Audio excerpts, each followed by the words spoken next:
estava passando por um período de transição muito complicada, né, que era a adolescência, e eu sentia muita tristeza, solidão profunda, intensa. Eu achava que a minha família não me amava, então era um sentimento de rejeição muito profundo.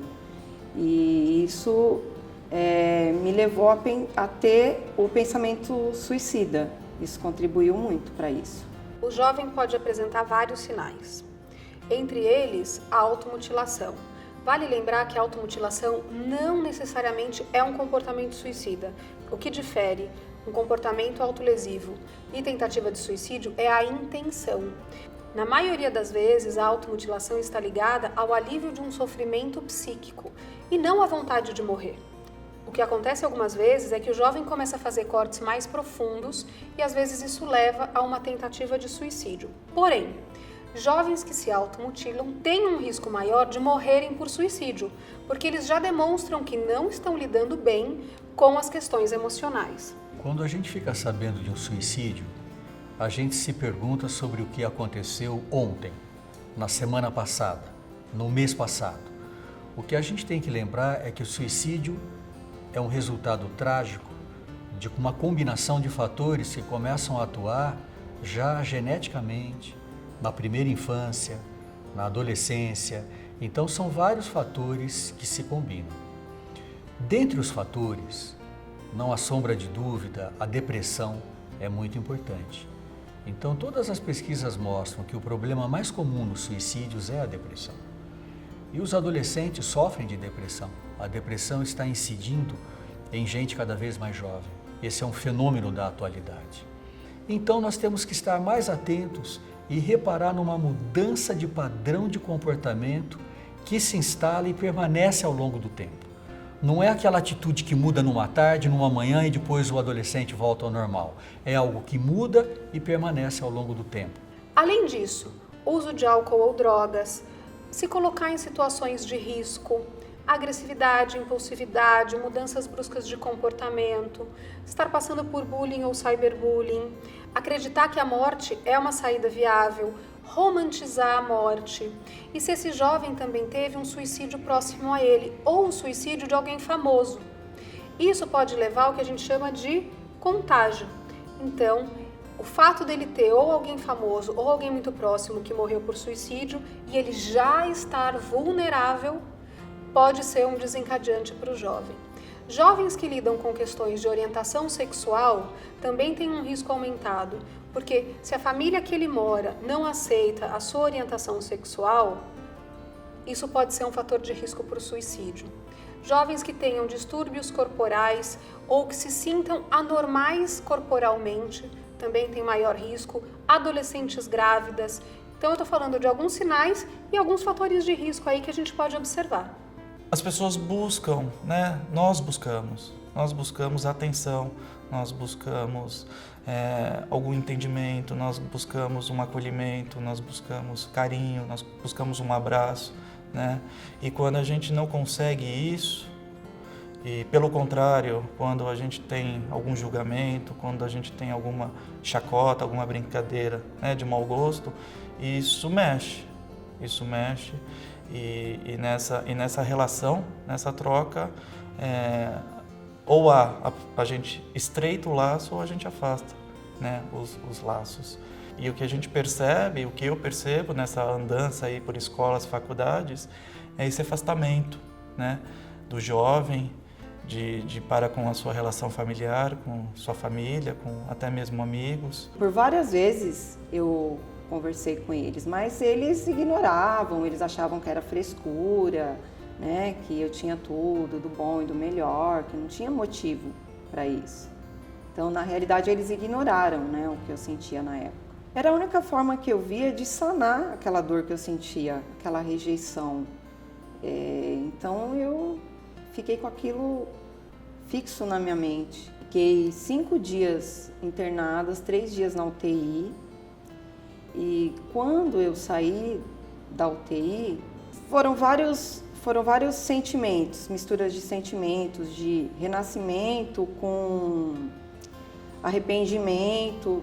E ao ver a minha família, eu me senti muito feliz. Foi aí então que a minha família foi buscar ajuda, né?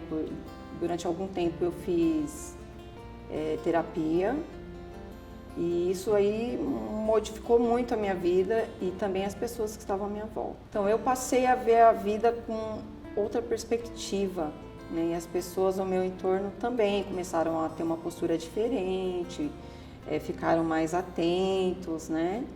A minha família mesmo começou a me dar um apoio emocional, amor, carinho, atenção. Isso foi fundamental para que eu superasse.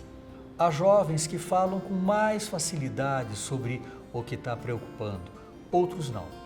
Então, o que eu sempre sugiro é que se aproxime, convide para um passeio, para uma refeição, criar um momento em que o jovem possa se expressar um pouco mais naturalmente.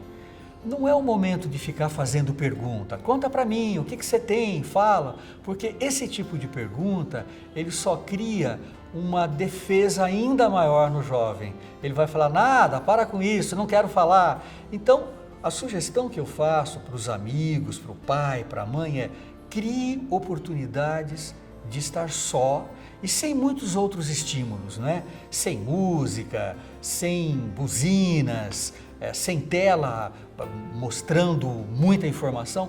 Pode ser um passeio, uma refeição, uma caminhada. São esses momentos que são raros, mas que deveriam ser mais frequentes entre um pai, uma mãe e um filho. Tem adolescentes que vão ficar mais chorosos, mais irritados, com menos paciência, mais agressivos, vão começar a falar em morrer, vão começar a fazer desenhos no caderno sobre morte e escrever questões sobre morte, vão começar a procurar no computador ou nas redes sociais formas de se matarem. Então são muitas formas que ele expressa que algo não está bem com ele. Agora, se não tem alguém olhando esse jovem para poder ver esses sinais, fica muito mais difícil. Então por isso que um olhar atento e cuidadoso da escola, da família e da sociedade em geral, porque de repente pode ser a mãe de um amigo, um pai de um amigo a perceber alguma coisa, faz toda a diferença. Teve uma tentativa de suicídio, primeiro vai ter os primeiros socorros. É importante que leve num pronto-socorro para que receba a ajuda necessária, porque às vezes tem algumas tentativas que não requerem um atendimento médico imediato, mas precisa de uma avaliação psiquiátrica. Qualquer tentativa de suicídio, algo precisa ser feito. Como uma tentativa de suicídio provoca na família reações tão contraditórias e tão difíceis de serem suportadas, pode haver explosões de raiva, acusações, cobranças indevidas e a situação vai ficando cada vez pior. Por isso, a dica que eu dou para os pais é: não pensem apenas em ajudar o adolescente. Pense que talvez você também precise de ajuda, porque não é fácil a gente enfrentar um filho tentando se matar. A gente fica muito mal, a gente fica querendo ajudar ao máximo, mas há momentos de muito desconsolo, há momentos em que a gente deixa de admirar aquele filho, a gente passa a ter vergonha do filho e tudo isso é normal. Então, lembrando, pais que enfrentam uma tentativa de suicídio de um filho também podem precisar de apoio e de ajuda psicológica. Muita coisa muda depois de uma tentativa de suicídio. É muito difícil para a família lidar, algumas famílias vão ter raiva, elas vão achar que elas estão sendo abandonadas e muitos sentimentos muito complexos podem ocorrer depois de uma tentativa. Então, tanto para a pessoa que tentou e volta para a situação onde ela estava, às vezes com sequelas, e aí acaba tendo um futuro muito mais complicado, e também para a família, que precisa lidar com toda essa situação. Para a escola também não é fácil. Muitas vezes a escola não sabe como lidar e como tratar um jovem que teve uma tentativa de suicídio. Eu aconselho aos jovens que falem sobre seus sentimentos, suas dificuldades, seus conflitos, sabe? O diálogo ele pode resolver qualquer problema. Isso é muito importante falar. Se você não se sentir à vontade para falar com a sua mãe, com o seu pai, fale com algum amigo de confiança, um professor, alguém que você confie. Aos pais, eu aconselho que eles participem mais da vida afetiva, social, escolar, sejam compreensivos, sejam amorosos, isso é muito importante, faz a diferença. Né? Os professores que têm um olhar sensível para o seu aluno, né? Que identifique estudantes de riscos através da comunicação verbal, crie vínculos afetivos, né? Crie situações de debate, onde os alunos possam se sentir à vontade de falar sobre tudo, sobre qualquer assunto, inclusive, né, esse tema que é o suicídio. A recomendação é sempre falar abertamente, porque você também ensina que é possível falar de coisas difíceis. Quando você mostra para um jovem que é possível ter um diálogo de coisas difíceis de serem tratadas, você abre um canal de conversa. Qualquer canal de conversa aberto vai promover saúde mental e prevenir suicídio.